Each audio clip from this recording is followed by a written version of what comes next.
dương ban chuột mà đai lọ bốc lọ này mình men chỉ riêng thăm mà đa thế sắp tới dương sẵn xong ở phận này say cứ sự đây lọ nâng ruộng khi trao chiết nè tầm rom ban chuột chỉ mà đai chỉ côn chỉ ở bốc chỉ ở đây chỉ ở bốc nâng cứ pui để dương sẵn xong ruộng khi trao chiết nhiều mơ nọ bẹt sắm má xăm cốt ấy nọ ban chuột bầm pê ban chuột bê hol chỉ ở đây chỉ ở bốc chỉ côn nâng mẹ mà chiết đấyព្រះសម្មាសម្ពុទ្ធព្រះអង្គទៅកើតជាទន្សាយពំពាទៅជាទន្សាយដែរនឹងរាហុលទៅជាកូនទន្សាយព្រះអង្គកើតជាស្ដេចស្វាពំពាទៅជាមេស្វាហើយកូនរាហុលទៅជាសត្វស្វាតូចកូនរបស់សត្វស្ដេចស្វានឹងដូចគ្នាព្រះអង្គទៅកើតជាដំរីពំពាទៅជាដំរីមានន័យថាជាតិណាក៏ពំពាហើយព្រះជាប្តីជាប្រពន្ធជាកូនរាហុលនឹងគ្រប់ជាតិព្រះអង្គកើតជាស្ដេចពំពាទៅមហេសីស្ដេចព្រះអង្គជាពវេសន្តរពំពាមកជាមហេសីជាប្រពន្ធនៃពវេសន្តរជាតិចុងក្រោយព្រះអង្គនឹងនាមសមណៈគោដំហ្នឹងក៏ពំពាមកកើតជាប្រពន្ធរបស់សមណៈគោដំហ្នឹងឃើញដល់ណែវាហេតុអស្ចារ្យយំស្ត្រីនៃបុត្រដតីរាប់ពាន់នគរបៃតានាំមកឲ្យមើលព្រះសម្មាសម្ពុទ្ធអត់មានពេញបតីអត់យកភ្នែកមើលប៉ុន្តែពំពានៅក្រោយគេបំផុតនោះគ្រាន់តែកលេចឃើញពំពាអញឹមដាក់ពំពាបៃតាការឲ្យសួរតែហេតុអីបានជាអញឹមដាក់ពំពានិស័យ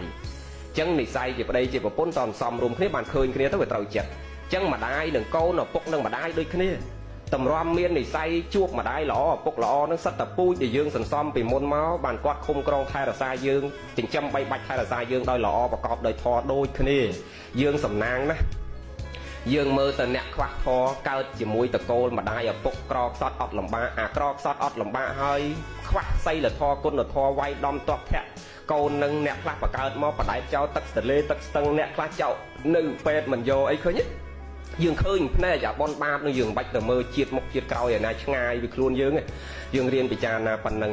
អ្នកណាដែលដាំពូជគឺសេចក្តីល្អណាស់ដោយកូនចៅបំរើម្ដាយឪពុកយើងល្អអញ្ចឹងដល់ពេលថ្ងៃមុខទៅយើងមានកូនបានសត្វតកូនព្រះហើយតែណាបន្ទុះសរាយម៉ែឪដល់បានប្តីបានកូនមកសត្វតកូនប្រែតអត់បានកូនព្រះទេ